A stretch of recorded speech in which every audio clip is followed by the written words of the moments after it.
When we talk about badminton legends, one name that often comes to mind is Lee Chong Wei. In 2018, 35-year-old Lee Chong Wei played an insane match where he won against prime Kento Momota in the Malaysia Open finals. He played phenomenally, with a distinct strategy that broke down Momota's game. Today, we're going to study that strategy and share some things that Lee Chong Wei did that we can do in our own games. Lee Chong Wei's strategy against Kento Momota was simple at its core, but how he executed it was incredible. The core of the strategy was to target Momota's backhand. But as you all may know, simply hitting to your opponent's backhand, especially if that opponent is Momota, is not going to work. You need to play shots and combos that eventually force your opponent to use his backhand and continue pressuring until you win off mistakes or kills. In the first 7 rallies, Lee Chong Wei was pretty obviously playing to Momota's backhand.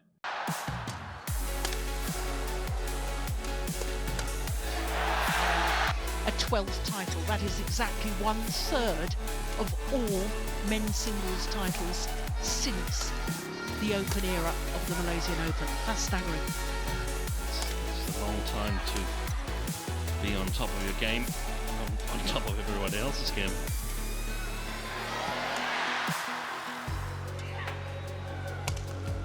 I must say though that I doubted a little bit. I have Momota as the favourite here.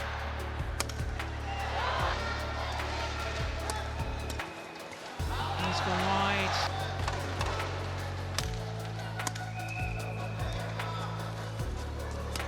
Well played. Let's go wide. At 4-3, however, Lee Chong Wei sees that Momota was playing a lot of winners from his around-the-head straight smash. Simply playing to Momota's backhand side was not enough, which is why Lee Chong Wei begins to play a lot more straight pushes from his forehand side and cross blocks from his backhand side. Keep a lot of variation in his attack.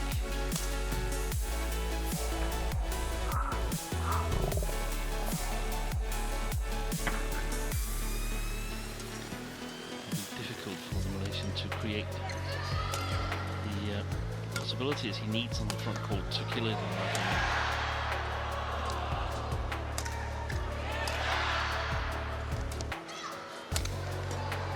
Good rally.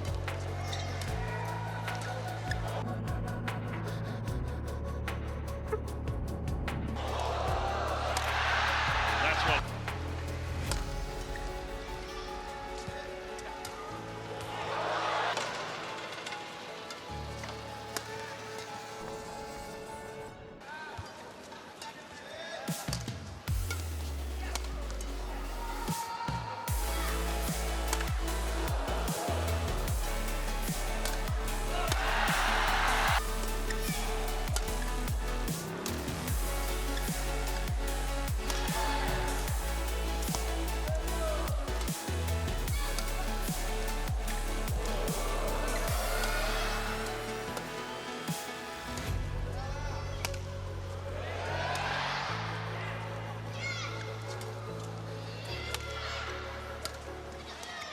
The idea is to open up the court more and move Momota to his forehand side first, so that a push or slice to the backhand becomes more effective. One thing that we would like to point out here is the small hold that Lee Chong Wei does before playing his pushes. It makes Momota's movements more unstable, as he needs to wait for Lee Chong Wei to hit before moving. Lee Chong Wei expertly combines these holds with also hitting the shot instantly to throw off Momota's rhythm and make it extremely difficult to play. At this point, however, Momota has started reading Lee Chong Wei's shots and strategies. You can see how he's become more focused on the push timing and ready to jump out and attack.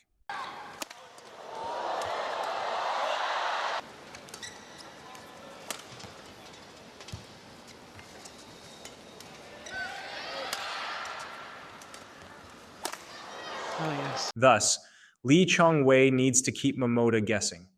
You may have noticed that Lee Chong Wei has not yet played any straight drops from his forehand side. So far, only cross slices, smashes, clears, and drives have been played. Even if it's instinctively, Momota has moved closer to his backhand and further back in anticipation of these shots. And that's how Lee Chong Wei begins punishing Momota with a straight forehand reverse slice. Now, I do want to mention that Momota made adjustments of his own.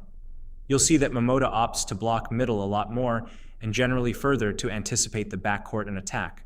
You'll also notice that Momota goes for a lot of repushes to the same side. The idea is to catch Lee Chong Wei on his recovery and then attack the likely slower shot that comes back. These adjustments weren't enough, though, as Lee Chong Wei ultimately takes the first game and builds a sizable lead in the second. Brilliant.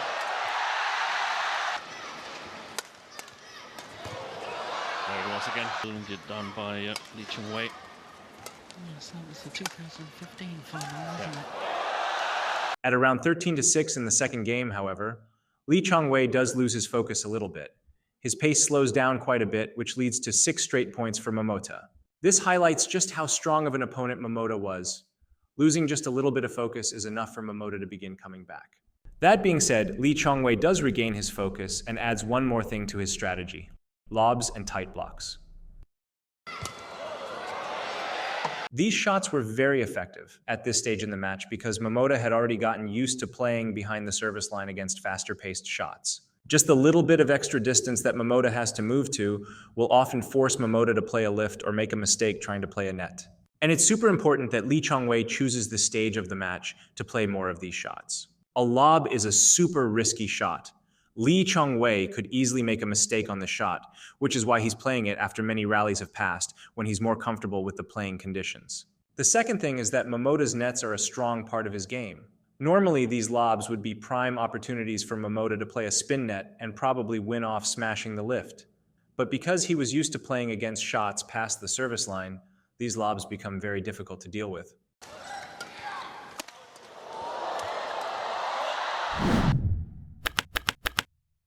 Lee Chong Wei did play out of his mind to beat prime Momota at 35 years old, especially considering he was diagnosed with nose cancer weeks later. Even knowing Lee Chong Wei's strategy was not enough. Momota was anticipating, but somehow, Lee Chong Wei would play the straight when Momota was guessing cross and play the cross when Momota was guessing straight. Despite this, however, the score was very close. A net roll that did not go in Lee Chong Wei's favor could have easily turned this match into a 3-set game where Momota probably had a higher chance of winning due to stronger physical at the time. Since the match was so close, there is one small thing we believe Momota could have done to drastically increase the chances of him winning. That thing is to play a cross shot on Lee Chong Wei's cross more often. One reason Lee Chong Wei was able to win this match was because Momota's shots were relatively predictable. After playing a straight shot, be ready for the cross. After playing a cross shot, be ready for the straight. Normally, you want to make your opponents run more, right?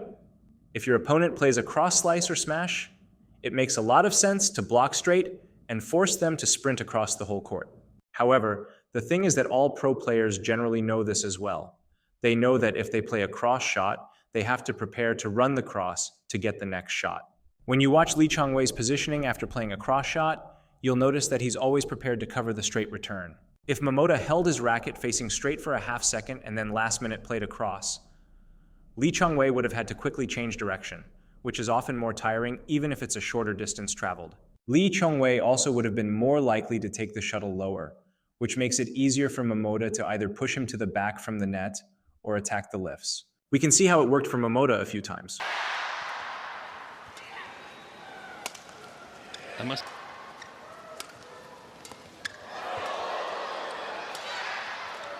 The problem is that Momota only did this like 3 times in the whole match. If he did it a few more times, particularly in response to Lee Chong Wei's around the head reverse cross, in addition to a few more cross smashes from his backcourt, then the story might have been different, as Lee Chong Wei would have needed to respect the cross shot more. But this is all very hard to predict, and even more difficult to think about when you're playing in a tournament finals. Although Lee Chong Wei's strategy against Momota was very simple, the execution was detailed and layered. The goal was to play to Momota's backhand and punish loose shots that he plays from there. Simply playing to Momota's backhand was not going to be enough. First, Lee Chong Wei had to open up the court first and bring Momota to his forehand side. He did this by playing a lot of backhand cross blocks and clears and pushes toward Momota's forehand. Executing this strategy required a lot of small holds and pace changes to prevent Momota from smoothly moving and easily attacking. Lee Chong Wei did this extremely well, which was why it always felt like Lee Chong Wei was in control of the rallies. And to top things off, at certain points in the game, Lee Chong Wei adds shots like straight reverse slices, and lobs to punish Momota's overcommitment to certain shots, making Lee Chong Wei's game unpredictable and nearly impossible for Momota to play against. We're not all as technically gifted or skilled like Lee Chong Wei to execute his specific strategy, but there are a few takeaways we can apply at any level. First, start with a game plan in mind.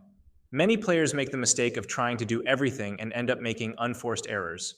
Having a game plan will also help make your movement smoother, as there are shots that are generally more expected based on the shot you play. If you know what shot you're going to play, you should also know what the likely returns are going to be and prepare yourself for those returns. Second, if your game plan doesn't go the way you want it to go, that's okay.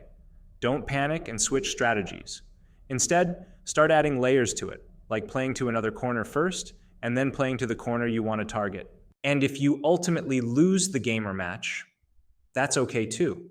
You know that your strategy or your skills required to execute the strategy were not good enough, and you have specific things you can point to that went wrong, which means now you have specific things you can work on in practice to level up your game much faster compared to doing a little bit of everything. If you like this video, please remember to hit the like and subscribe button so you don't miss out on our future content. Let us know what you want to see next in the comments below.